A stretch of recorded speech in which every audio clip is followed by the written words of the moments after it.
मैं मोर सिंह मीना, मतलब Modi girls college नीम का थाना, बीए पार्ट थर्ड का जो विषय है, टॉपिक है ब्रिटिश आर्थिक नीति।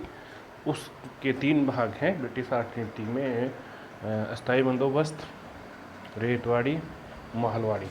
उसमें जो पहला भाग है अस्थायी बंदोबस्त, उसका आज उस टॉपिक की आज हम चर्चा करेंगे। स्थायी बंदोबस्त क्या है, स्थायी बंदोबस्त क्या था, क्यों लागू किया गया और इसके क्या परिणाम निकले, क्या प्रभाव पड़े स्थायी बंदोबस्त के, किस पे, सरकार पर, किसानों पर और जमींदारों पर। अब सबसे पहले हम देखते हैं स्थायी बंदोबस्त था क्या। स्थायी बंदोबस्त लगान वसूल करने की प्रणाली थी, राजस्व वसूल करने की, जो 1790 में कॉर्नवालिस ने 10 साल के लिए लागू की थी और 22 मार्च 1753 में उसको स्थायी कर दी थी। इसमें भूमि का मालिक जमींदार को माना गया था और जमींदार से 10/11 लगान आय ब्रिटिश ईस्ट इंडिया कंपनी के खाते में जमा कराने होती थी और 1/11 भाग जमींदार रखता था। इसके अलावा और कोई टैक्स जमींदार से वसूल नहीं किया जाता था। मालिक जमींदार को भूमि का माना गया था। ये थी स्थायी बंदोबस्त। ये बंदोबस्त, स्थायी बंदोबस्त लागू क्यों की गई, ये स्थायी बंदोबस्त लागू करने के पीछे इसकी पृष्ठभूमि है। स्थायी बंदोबस्त लागू करने का मुख्य कारण तो ये था कि इससे पहले कई व्यवस्थाएं, जब 1757 का पलासी युद्ध हुआ, उसमें बंगाल पर अप्रत्यक्ष नियंत्रण ईस्ट इंडिया कंपनी का स्थापित हो गया। 1764 के बक्सर के युद्ध बाद में 1765 की जो सालम से संधि हुई, उसके तहत बंगाल, बिहार, उड़ीसा की दीवानी ईस्ट इंडिया कंपनी को मिल गई। तो वहाँ उस ईस्ट इंडिया कंपनी ने वहाँ से सिर्फ दीवानी अधिकार ही प्राप्त किए 1765 से 72 तक, और जमीन प्रशासनिक अधिकार, निजामती अधिकार बंगाल के शासक नजीमुद्दौला के पास रहा। इस प्रकार से दोहरी जो शासन व्यवस्था हुई, उसके काफ़ी खराब परिणाम निकले। किसानों की, इनकी आर्थिक स्थिति खराब हो गई और तब 1772 में जब वार्ड हेस्टिंग्स गवर्नर जनरल बनकर आया, तो इसने द्वैध शासन प्रणाली को समाप्त कर दिया और उसकी जगह एकल शासन प्रणाली लागू की, जिसके तहत दीवानी और निजामती अधिकार ईस्ट इंडिया कंपनी को मिल गए।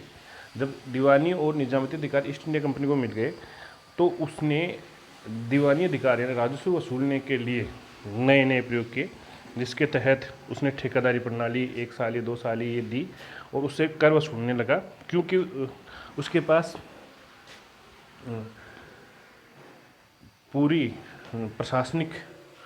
प्रशासनिक अधिकारी कर्मचारी नहीं थे जो वहाँ की परंपराओं को उनको समझते। इसलिए उसने इस तरह की व्यवस्था की, लेकिन इससे आय कंपनी को कम हुआ, किसानों का शोषण ज़्यादा हुआ। इन परिस्थितियों को जब कॉर्नवालिस ने समझा और उसने भी ये समझा कि भाई कर्मचारी अब भी पर्याप्त नहीं है जो परंपराओं को समझते हों, इस कारण उसने इस अस्थायी बंदोबस्त को लागू किया। ये जो 22 मार्च 1793 को लागू हुई। इस प्रणाली में 3 समस्या भू राजस्व व्यवस्था को अध्ययन करते समय 3 प्रश्न थे उनके सामने। एक तो किस जमीन का मालिक किसे माना जाए, जमींदार या किसान, तो जमींदार को माना गया।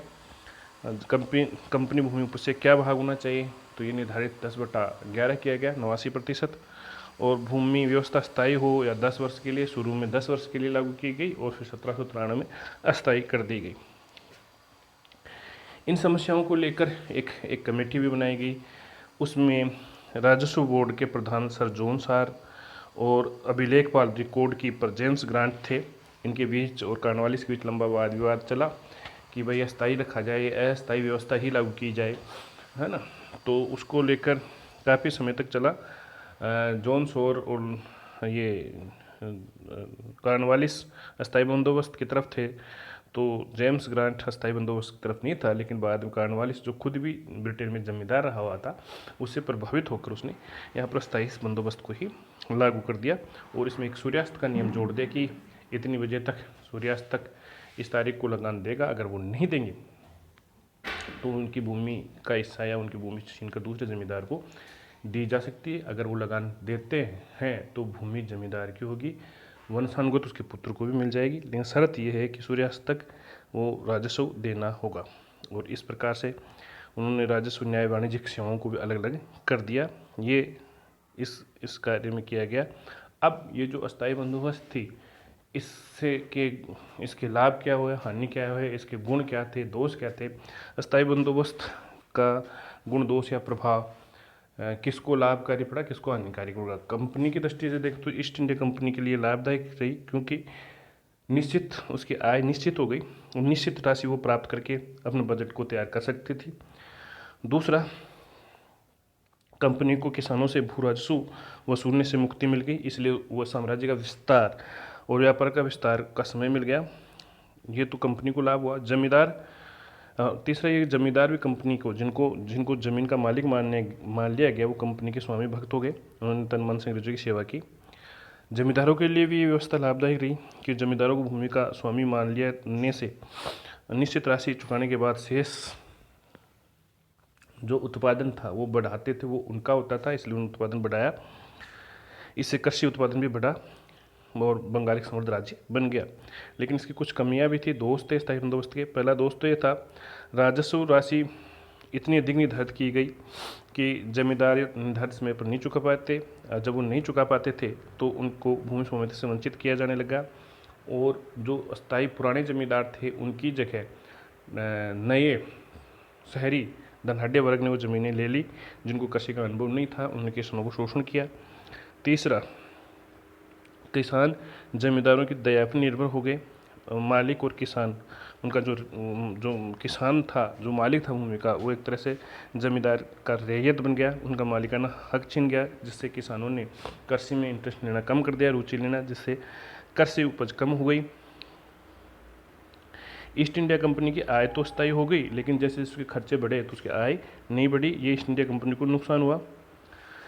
ईस्ट इंडिया कंपनी ने सिर्फ जमींदारों से संपर्क रखा, इसलिए कंपनी और आम लोगों के बारे में जानकारी नहीं प्राप्त हुई। इसी कारण इतिहासकार होमलेस ने इस व्यवस्था को दुखद मूर्खता भरी भूल कहा है। ये था अस्थायी बंदोबस्त। Thank you. ओके।